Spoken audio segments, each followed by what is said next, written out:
welcome to show number 2 of the Chussy and Disco70 Motocross show. Stu, Oh, yeah. are you there? How you doing? Good, yeah, good. We're here, I can hear you. Good. What's it like in Scotland? Cold? Because it's freezing down here. Yeah, actually I woke up a bit groggy this morning. It was fresh but beautifully sunny yesterday, but today's a little bit more dull, yeah. Yeah, it's cold. I got to say, I woke up this morning, it was icy on the old windscreens and stuff. Yep. But all good as long as it's not raining. So, what's been up to over the weekend? Anything interesting? Oh, brilliant weekend. So happy to get our track open again. Yeah, it was pretty exciting. First round of the World Championship and the American Supercross obviously switched to the East Coast, but for me it was a big weekend getting our track open again, and everyone had a great time, myself included. Stacked out? Oh, mate, it was so rammed. We talked about it last week. We've built a new jump and everyone came out, and yeah, we're a little bit frosty in the morning, but we ploughed the track up and it turned out real good, so we had a good day. Nice, good too. And it was dry then as well, you say, yeah? Oh, perfect. Winter's been the worst winter, the wettest winter I can ever remember, but starting to finally dry now, yeah, so it was good. That's good. I went to, what did I do? I went to the rugby and watched England. I saw that, yeah. Ireland, that was pretty mental, to be honest. Good, I like a bit of rugby. Aye. Right, where do we start? It's been a ultra mega busy weekend all over the place. Yep. First round East Coast and obviously the World Championships in Qatar in the Middle East. Should we start with the East Coast? Yeah, go for it. I was watching the videos. Okay. Obviously Ryan Dungey last lap victory. That was close, eh? The Stuart incident. What do you think of that? What's your take on it as a rider? Was it MX commentary said maybe Stuart should have moved out of the way? To be honest, Stuart was left. He couldn't have gone much more left. So I think it was just Muskin made a mistake, and that's all it was. I gotta say, if you watch it, he was as left as you can go on a set of whoops, really. To be honest. I would say, yeah. Yeah, without doing himself some damage. So I don't see. Obviously, it's frustrating for Muskin and well, not for Dungey because he won, but for Marv, it was leading for 19 laps, was it? He was brilliant. He got a good start. He looked really, really tidy on the bike, confident, but I think he maybe started to feel the pressure from the big number one, but that's all it was. It was just a Muskin mistake, and they were very, very lucky not to totally squish each other. Yeah, that could have been, that could have just been a nightmare, really, to be honest. And obviously, Reed would have come, because again, Reed finishing on the podium, incredible. Yeah, brilliant. So KTM won 2 though, good for them, but I'm happy to see Reed back on the box. Yeah, I thought it was a strange round, really. A few riders didn't do what I'd think they'd do, and yeah. Did you see Seeley and Anderson collided? Yeah, Anderson. Tomac's having a bad year as well, isn't he? It's a weird year. He's really fast. Yeah. Really fast. When we were over there, he was really fast, but he just can't get on the box, so to speak. No. And so Stuart come back, and he what did he finish? 14th, 15th, something like that. Yeah, 1 lap down. Yeah. Yeah, I don't know. Is he motivated? Oh, well, obviously the news with him being married, which is the weirdest thing in the whole world, because nobody knew he was married. Kept that one quiet. You just can't keep things like that quiet. I don't know how he did it.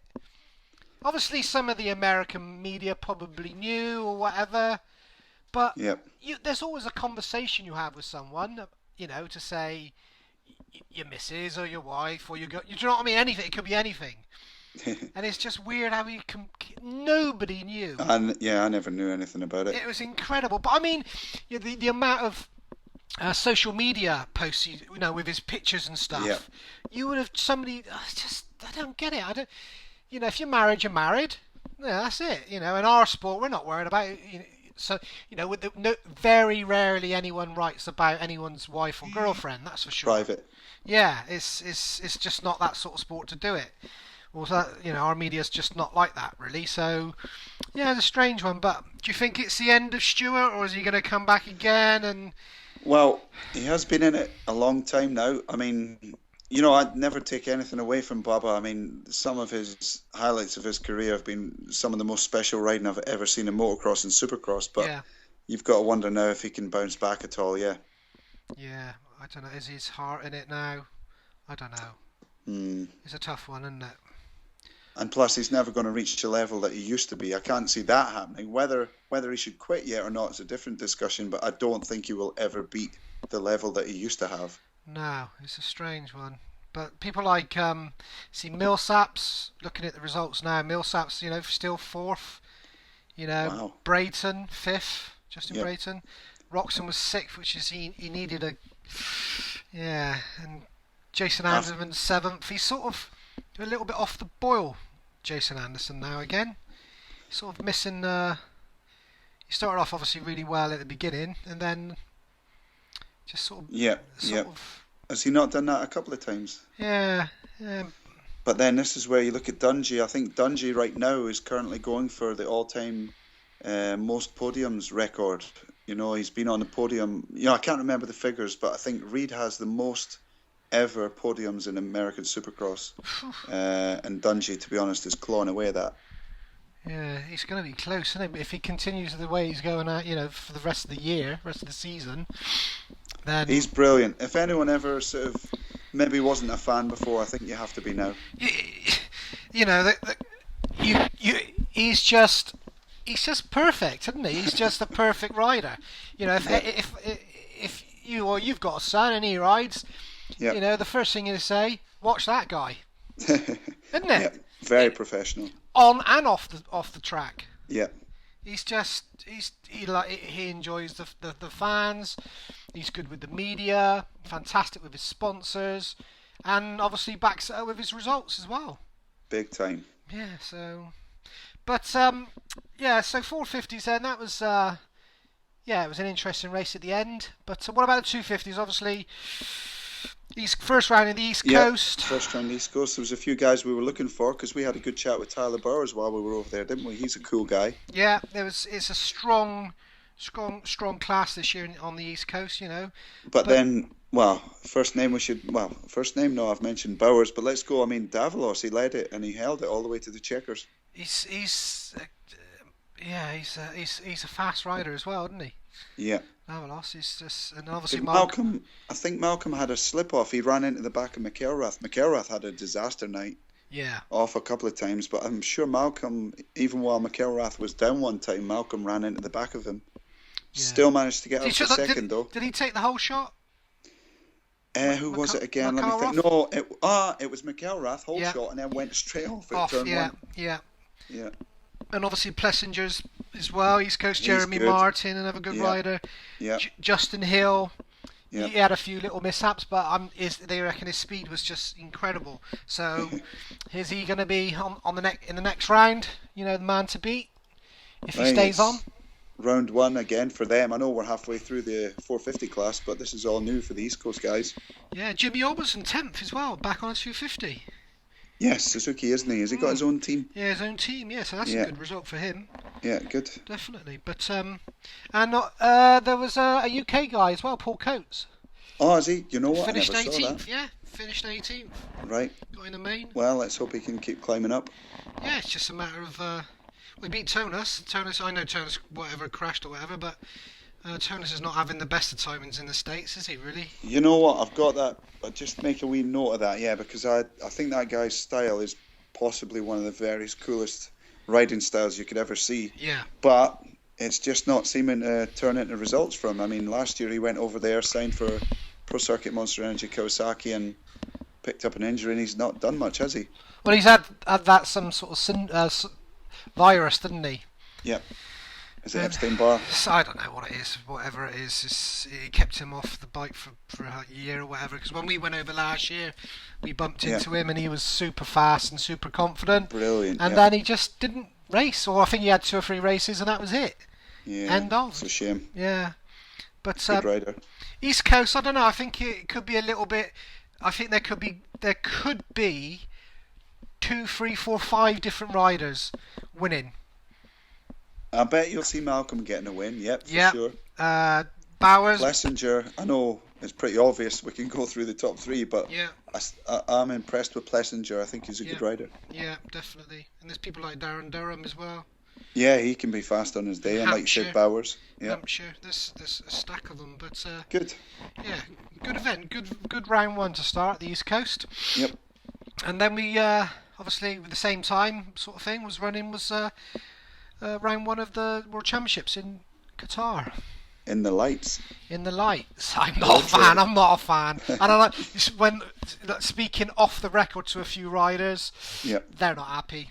They didn't like it. They didn't enjoy it. It's too sketchy. Yeah. It is. It is sketchy. There was a jump or something that was. There was a few issues with the jump. They changed it. Not so bad, but it's just. Is that the one? I don't want to quote out a term, but I'm pretty sure I saw a comment from Steve Turner from STR. Not too happy. Obviously, Sterry ended up with a broken wrist on one of the major jumps. Yeah, that is a shame for Adam, to be fair. Fast rider. Yeah, because you got to be looking at Adam this year to challenge for the British Championship, at least, and then drop into the top 10 in the World Championships. But his season now is sort of like it's all catch up again, isn't it? Do you know what I mean? It's just go through the Brits. Obviously, we had Tommy making his return on the Kawasaki. Yep. What do you think of Tommy's performance? Right, I saw his post-race. I mean, qualifying, not too bad inside the top 10. Quite close with Sean Simpson. I think last week I say, we were excited for Sean because he's had such a good pre-season introduction. But also, we did see Tommy in California. I was very, very impressed with how Tommy's riding the 450. He seems like he's quite happy right now. He's, I think my prediction was you maybe don't see the guys going all guns a-blazing to begin the season. Not on that first one, no, definitely. Yeah, I think Tommy he seems to be coming away from round one happy, inside the top 10, and just working to try and improve that in the next couple of races. Yeah, I think you're right, to be honest. And I think he's quite happy to walk away with 7th overall. Yeah, that's the impression I get. Yeah, exactly. And Sean as well. Again, would you say the same? Yeah, I think so. I think, to be honest, I think you probably ask every single one of those riders.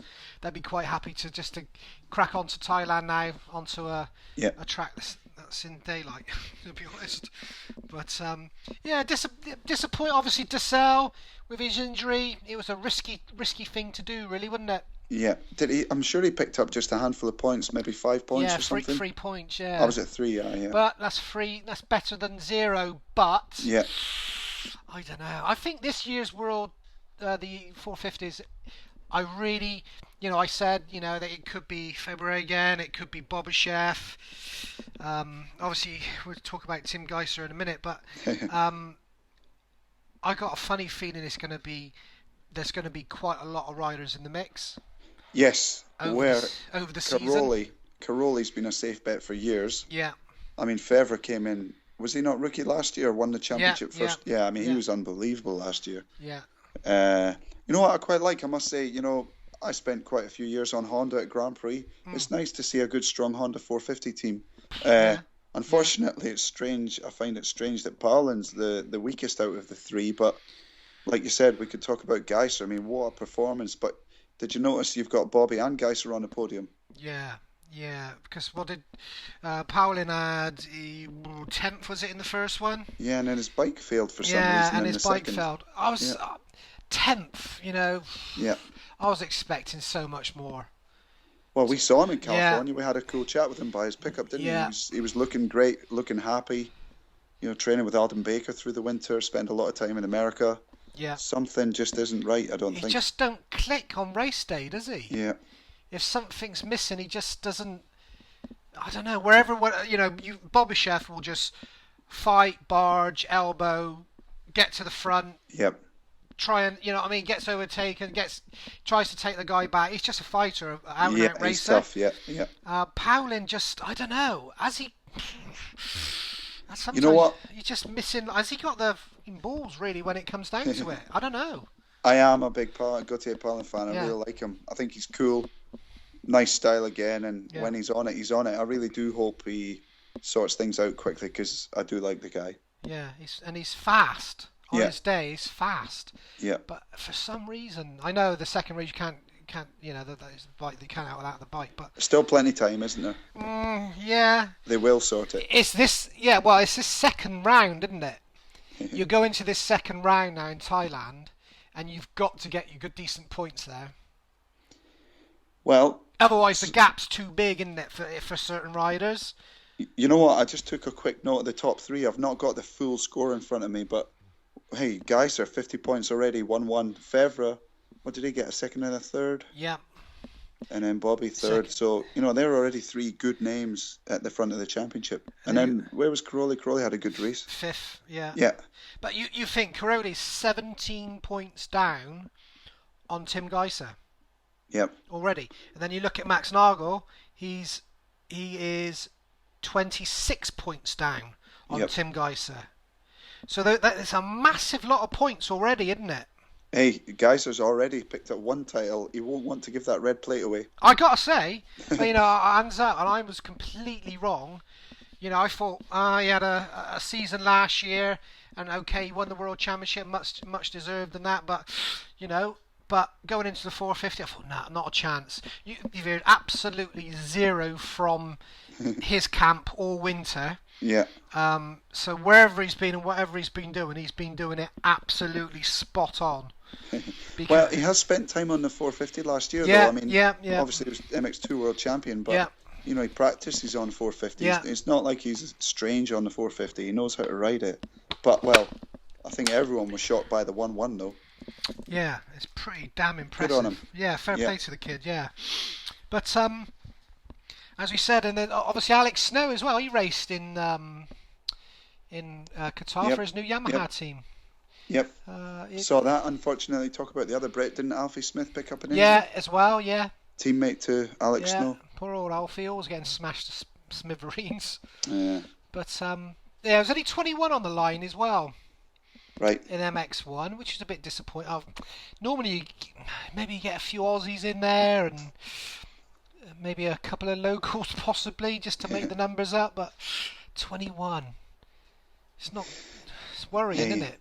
I know it's going to improve when we go back to Europe. Yeah. Hopefully, touch wood. But I don't know. As I said, these flyaway races. The jury's out on that one. Yeah, it's a shame, really. They need at least 30 on the line, to be honest. Well, I must be getting of age now when I talk about how they used to do it. It makes me sound older. Anyway, I was used to the system where there was a load of riders, like 60 riders would turn up for a Grand Prix and only 30 would get on the start line. But how much did you pay, though, to enter then? Right, how much? You know what? I can't remember, but hey, I got good start money if I made it onto the start line. Exactly. Qualifying money. Exactly. And that paid for your trip, Yeah, exactly. Anyway, shouldn't dig our way back to the past, but yeah, I do agree. It's not great having only 21 on the line. Yeah, I think it's a weird one. We go to these obscure places where there's no history of motocross and there's no likely any chance of a future history from those countries, which is I just don't get it. But yeah, I don't know. Do we? I keep saying it. We talk about this all the time. Do we just stick to Europe and countries where people sell and ride dirt bikes, basically? Because you think of Australia. I'd rather the World Championship go to Australia. Big sport over there, yeah. Huge off-road, massive. Yeah, big, yeah. I just don't get it. We should be going to countries like that. New Zealand, Australia. Crack on. I would love to go back. Yeah, it's bloody Qatar and Thailand, possibly because they get a decent crowd normally. Yeah. There's an awful lot of people that ride trail bikes and trails and stuff like that, enduro type bikes. So possibly, Thailand, but Qatar.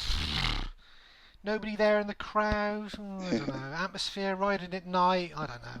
It's all a little bit. I do agree that they're putting on different events. I do agree with that. But yeah, have they found the best location? I don't know.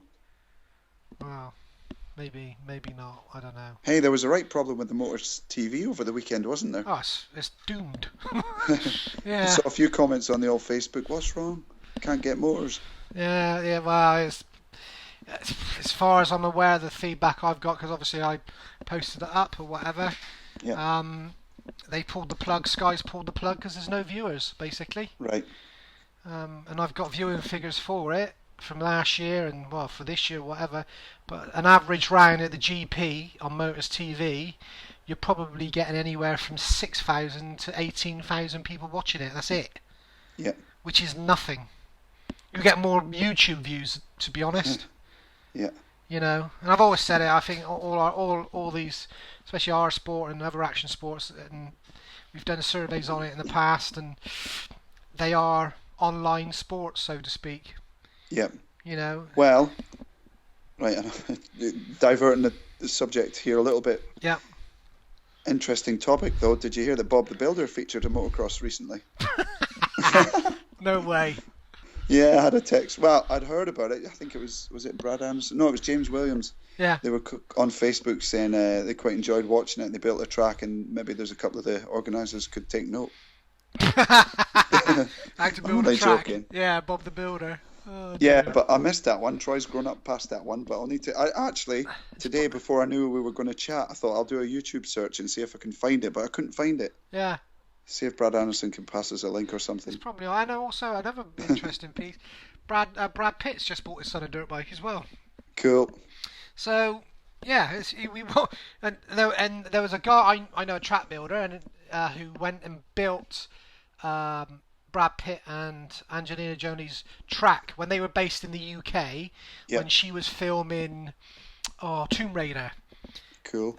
They built a track. He built a track in their garden, with for them to practice motocross. Good. For Tomb It's a Raider. good sport. Yeah. Good fun. So as I said, Brad Pitt's bought his son a dirt bike, which is pretty cool. Yep. Yeah, definitely. But apart from that, what other news we got then, Stu?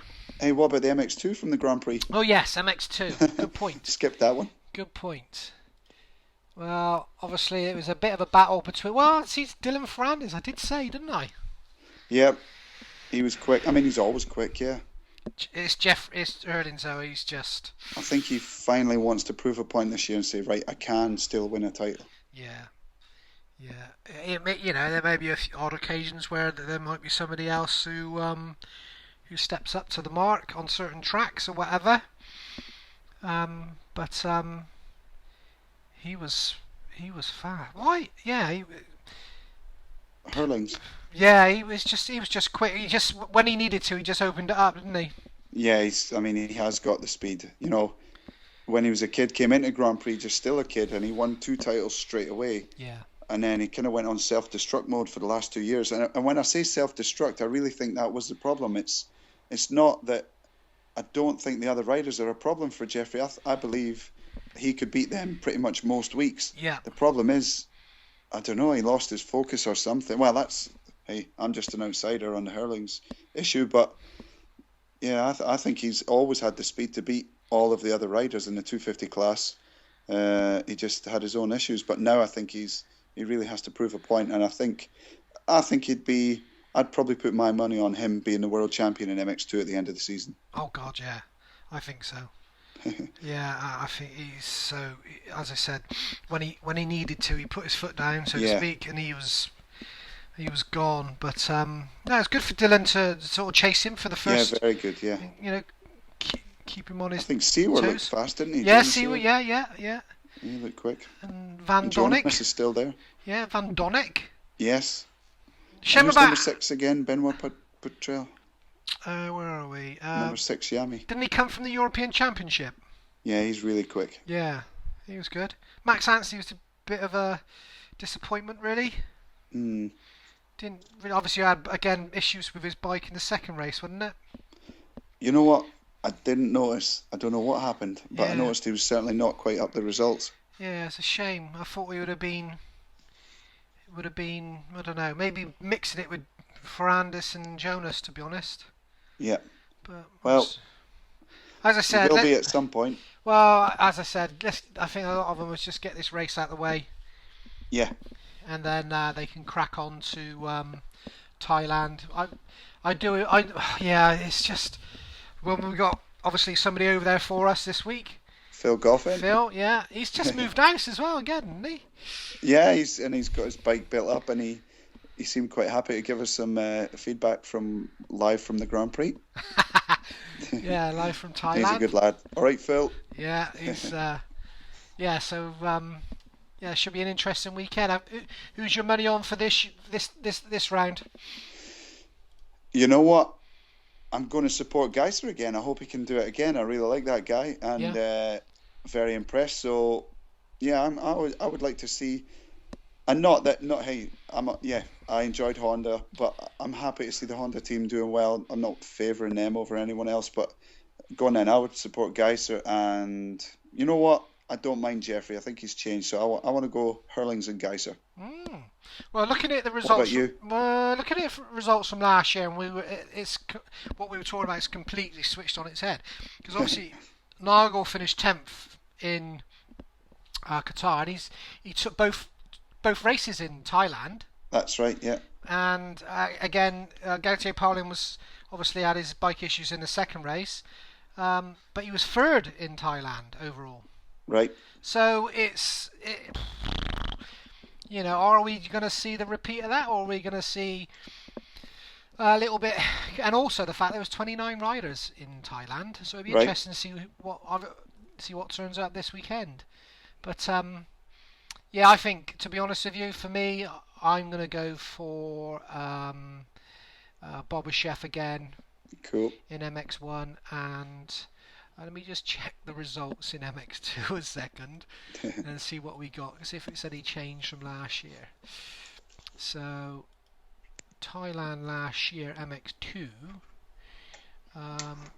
overall was Hurlins took both races. Yeah. Yeah, I think you could be right. To be honest, I don't think there's any question of it. I think Hurlins will win the MX2. But yeah, interesting. The Mel Pocock race, obviously Thailand last year before his hand injury. Yep. And he was 6th overall. So. Wow. Oh yeah, that equalled his best, didn't he? Yeah. Or was that his best ever finish? Yeah, there's 33 riders last year. Cool. In MX2. So hopefully there'll be a few more this weekend. But yeah, Jeffrey and Boba Chef for me, to be honest. Right. And who did you say, Geiser and Jeffrey? Yeah. So same time next week. Yeah. So what's your plans for the week then, Stu? Training again with the kids? Right, well, I've not quite planned a lot of training yet. I mean, there's people starting to ask me now, but we're busy catching up with opening our track, and yes, we're starting to plan dates for some training. We might the wee man, I had my wee man Troy out at the weekend. He's starting to pick up some pace again, so we might try and look for a local race. We've been organising, really happy how the weekend went. I've got to do I do a bit of sales now as well. I've got some parts to send out this week. Yep. And you know what? Get my camper van ready for the season. Nice. Good fun. I can't wait. I'm excited. It's the start of the season again. Yeah, we're just sort of finishing off the last bits for the BYM, which starts on April the 2nd. Cool. Fat Cats, and then obviously we're running the Scottish round of the Maxis British Championship up at Lucia's. That's right. Which should be mega. We're having a complete. We'll need to plan something because you'll be up for the week. Are you? 2 weeks, I think. Right, yeah. Because cool. we've got Maxis and then the BYN. Looking forward to that. Basically, the track's being just being ripped to pieces and then rebuilt by Justin. Well, I'm not far from the Lookers track, and we've got a lot of followers and supporters in Dundee. I'm sure there'll be loads of people keen to come and watch. Yeah. And you're very close to Sean Simpson's home. Exactly. Yeah, exactly right. But yeah, apart from that, you're out training. I'm finishing off what we're doing here. Yeah, I think that's it for this week's Stu on the show. Cool. So as I said, this weekend we've got another round of the East Coast, or do they take a break? I know they take this odd break, don't they, in between? You know what? I've not looked at the MA schedule. I don't know. March 5th. No, so that's this weekend then. And that's Daytona. You ever been to Daytona? No, I mean, I've raced out in Florida, but not to Daytona, no. Nah, not me. Never been there. And then obviously Thailand. Yep. For the second round. I know most of the guys are either there or travelling as we speak. I don't think they do a lot of riding midweek over there because obviously they haven't got their bikes.